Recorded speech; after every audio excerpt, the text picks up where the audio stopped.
Nobody really prepares you for what happens to your body after 30. Not in the way they should. Not honestly. You can sleep a full 8 hours and still wake up feeling like you barely rested. You can eat the same way you always have, move the same way you always have, and still notice that something has quietly shifted. Energy is harder to find. Focus takes longer to arrive. Recovery takes longer than it used to. And most people chalk it up to just getting older. But here's what I want you to know before we go any further. That feeling, that slow, creeping decline is not inevitable. It is not just aging. In most cases, it is the result of a few specific things happening in the first 20 minutes of your morning that are quietly working against your biology. And today, I'm going to walk you through exactly how to fix that. A couple of years ago, I hit a wall. I was waking up tired. Not the kind of tired that a good stretch fixes. The kind that sits behind your eyes and follows you through the whole day. Brain fog by mid-morning. That second cup of coffee that stopped really working. A general sense that my body was running on an older, slower version of itself. I was in my early 30s, and I genuinely thought maybe this is just what it feels like now. So I started digging. Not into trendy supplements or extreme biohacking protocols. Into the actual research, the physiology, the way the body's hormonal rhythms change across your 30s and 40s, and what that means for how you should be starting your day. What I found was surprisingly simple, and a little frustrating, honestly, because nobody had ever laid it out clearly before. There were 5 specific things I was either doing wrong or not doing at all in the first window after I woke up. And changing them changed almost everything. Here's what they are. Step 1, light. The first thing is light. Natural light. And this one costs you absolutely nothing. Here's what most people do in the morning. Alarm goes off, phone comes out, bathroom, coffee machine, laptop, and somewhere in that whole sequence, they never actually go outside, or even near a window with real daylight coming through. And that one thing, that absence of natural light in the first 10 to 15 minutes of being awake, quietly derails the rest of your day. Here's the biology simply put. Your body runs on an internal clock called the circadian rhythm, and that clock is calibrated every single morning by one thing above almost everything else, light hitting your eyes, specifically natural light, the kind with the full spectrum of wavelengths that a screen or a light bulb simply does not replicate.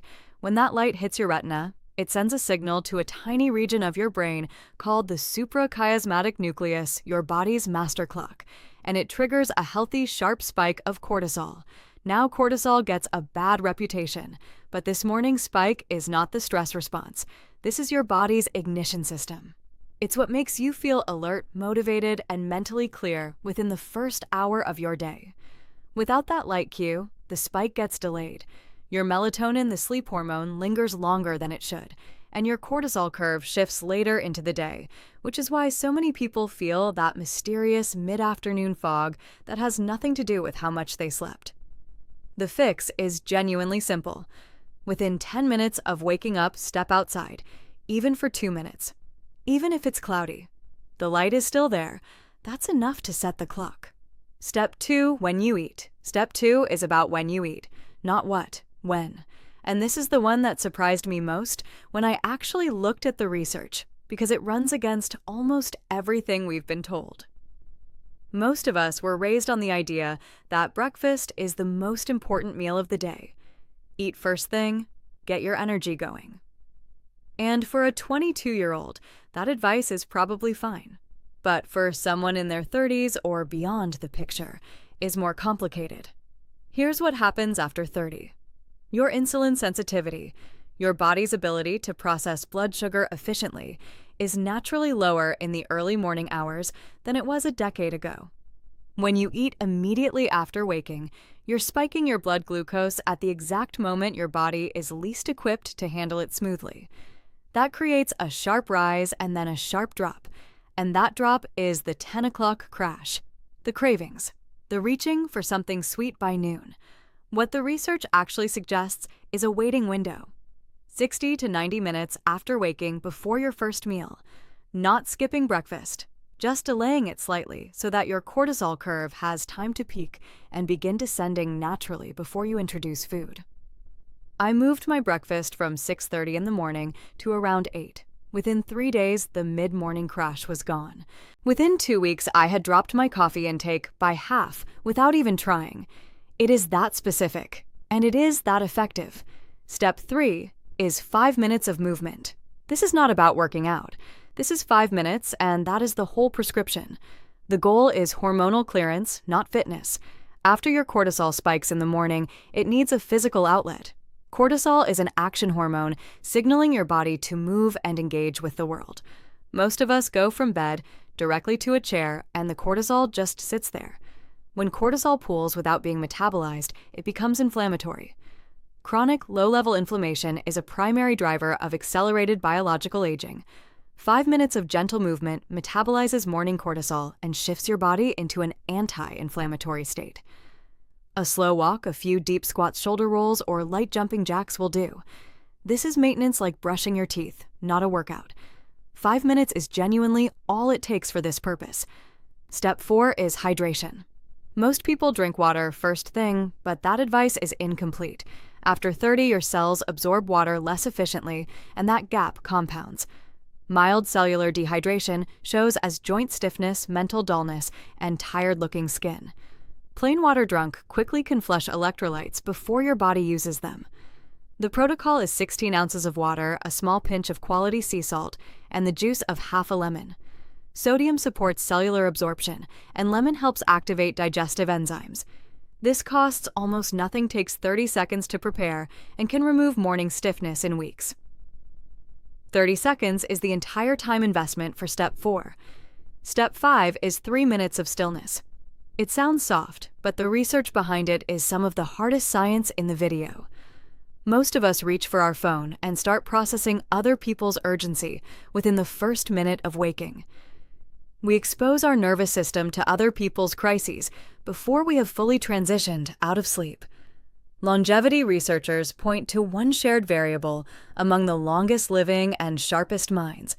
It is their relationship with stress, specifically how reactive their nervous system is daily. Chronic psychological stress elevates baseline cortisol, creating a slow, simmering, inflammatory state. At the cellular level, that chronic stress accelerates telomere shortening. When telomeres shorten faster, your cells age faster. That is not a metaphor. That is the biology of how stress ages you. The practice I am suggesting is 3 minutes, no phone. Sit somewhere quiet, breathe slowly, 4 counts in, hold for 2, 4 counts out. And bring one thought to mind, not a to-do list, not what you are anxious about. Just one thing you are genuinely moving toward today, something that matters to you. What you are doing in those 3 minutes is signaling to your nervous system that you are safe, that you are in control, and that this day is something you are choosing, not something that is happening to you. That signal reshapes your cortisol curve for the rest of the day. It is 3 minutes that pays back in hours, so let's bring it all together. 5 things. All of them free. All of them backed by real physiology. And the whole sequence takes less than 20 minutes. 1. Natural light within 10 minutes of waking. 2 minutes outside is enough. 2. Wait 60 to 90 minutes before your first meal. Let your cortisol curve do its job first. 3. 5 minutes of gentle movement, not a workout, just enough to clear the cortisol. 4. 16 ounces of water with a pinch of sea salt and lemon juice. Cellular hydration, not just hydration. 5. 3 minutes of stillness before you touch your phone. Breathe. Choose one thing you are moving toward. Set the tone before the world sets it for you. None of this is complicated. That is the point. Complexity is what makes routines collapse. This one is designed to hold. If this landed for you, if even one of these things made you think about your mornings differently, I would genuinely appreciate you sharing it with someone in your life who needs to hear it. Not because it helps the channel, though it does, but because the people who need this most are usually the ones who would never search for it themselves. Take care of your mornings. They have more influence over the rest of your life than most people ever realize. I will see you in the next one. Thanks for watching True Health Tales. If this helped you, smash that like button, subscribe, and hit the bell so you never miss the next truth.